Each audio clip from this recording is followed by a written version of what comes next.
ناظرین، آج کی تحقیقاتی رپورٹ میں ہم آپ کو خطہ امن آباد، جسے چھوٹا تبت بھی کہا جاتا ہے، بلتستان کے کچھ تاریخ کے اہم پہلو ہم آپ کو اس پروگرام میں پاکستان کے شمالی علاقہ گلگت بلتستان میں پہلے دو اہم تہذیب پائی جاتی ہیں، جن میں گلگت آریائی تہذیب کا مرکز رہا اور بلتستان منگولیائی تہذیب کا مرکز رہا۔ منگولیائی تہذیب کو تبتی تہذیب بھی کہا جاتا ہے۔ تبتی تہذیب کے بعد یہاں آہستہ آہستہ مختلف جگہوں سے لوگوں کا آنے کا سلسلہ شروع ہوا۔ تبتی تہذیب کی بنیاد بون مت پر تھی۔ بون مت مذہب اس علاقے میں پیدا ہونے والا منفرد مذہب تھا اور اسی علاقے میں ہی اس مذہب کو پروان چڑھا اور بعد میں اسی علاقے میں ہی بون مت ختم ہوا۔ ابھی بھی اس مذہب کے ماننے والے تبت اور لداخ میں پائے جاتے ہیں، مگر بہت کم لوگ ہیں جو اس مذہب کو مانتے ہیں۔ ناظرین، شمالی ہندوستان میں بدھزم کی تبلیغ شروع ہوئی تو یہاں شمالی ہندوستان سے مون قبائل کے لوگوں کا آنے کا سلسلہ شروع ہوا۔ اس کے بعد گلگت اور کشمیر کی طرف سے بھی لوگوں کے اس خطے میں آنے کا سلسلہ شروع ہوا اور کاشغر کے لوگ بھی یہاں آئے۔ اس کے بعد یہاں 14 صدی عیسوی میں اسلام کی تبلیغ شروع ہوا اور بعد میں ایران کے مبلغین کا بھی آنے کا سلسلہ شروع ہوا۔ اگر ہم بلتستان کے ماضی کے حکمرانوں کی بات کریں تو یہاں کیسر بادشاہ کی حکومت رہی اور پھر اس کے بعد بلتستان میں گیلوس طلبوں کی حکومت رہی اور 8ویں صدی عیسوی میں یہاں تبت کی حکمرانی رہی اور پھر 8ویں صدی عیسوی کے بعد تبتی حکمران کو قتل کر دیا گیا۔ اس کے بعد اس خطے میں ایک افراتفری کی سی ماحول پیدا ہو گیا، لوگ مختلف قصبوں میں تقسیم ہو گیا اور چھوٹی چھوٹی ریاست بن گیا۔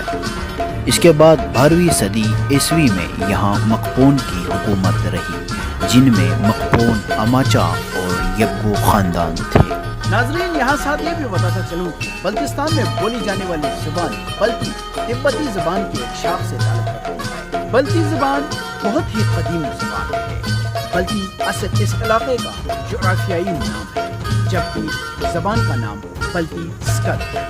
لیکن گلگت بلتستان میں تبتی سلطنت کے خاتمے کے بعد گلگت بلتستان مختلف حصوں میں بٹ گئے۔ گلگت اور چراس میں کردستان اور گنزا اور نگر میں روشن، جبکہ بلتستان میں شیگر، خپلو اور سکردو کی ریاستیں۔ 16ویں صدی عیسوی میں سکردو کے مقپون خاندان کے ایک چشم و چراغ نے پورے گلگت بلتستان کو چترال تک ایک بار پھر متحد کیا۔ اس کا نام علی شیر خان انچن تھا۔ مغل تاریخ دان اسے علی رائے تبتی کے نام سے یاد کرتے ہیں۔ انچن کے وفات کے بعد اس کے بیٹے آدم خان اور عبدال خان میں جھگڑا ہو گیا۔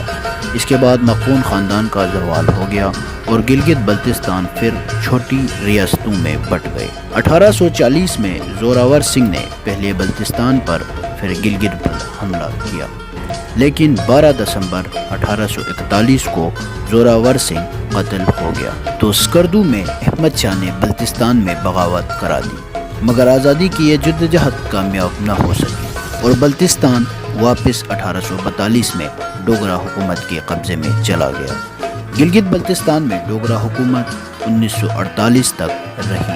ڈوگرا حکومت کی 108 سالہ تاریخ میں گلگت بلتستان کے عوام پر ظلم و ستم کے پہاڑ توڑے گئے۔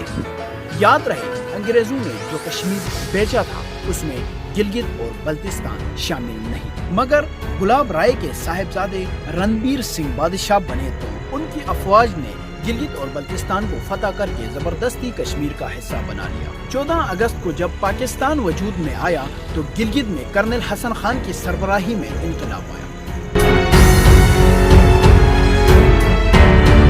گلگت بلتستان کے عوام نے ڈوگرا حکمرانوں کے خلاف گلگت بلتستان کی آزادی کے لیے جنگ لڑی۔ کرنل حسن خان کی سربراہی میں ڈوگرا گورنر گنسہارا سنگھ کو گرفتار کیا اور 1 نومبر 1947 کو بونجی چھونی پر حملہ کر کے ڈوگروں کو گلگت سے بھاگنے پر مجبور کیا۔ یہ جنگ آزادی 14 اگست 1947 کو شروع ہوئی اور 1 نومبر 1947 تک گلگت اور استور کا علاقہ آزاد کرا لیا گیا۔ پھر 14 اگست 1948 کو بلتستان آزاد ہوا۔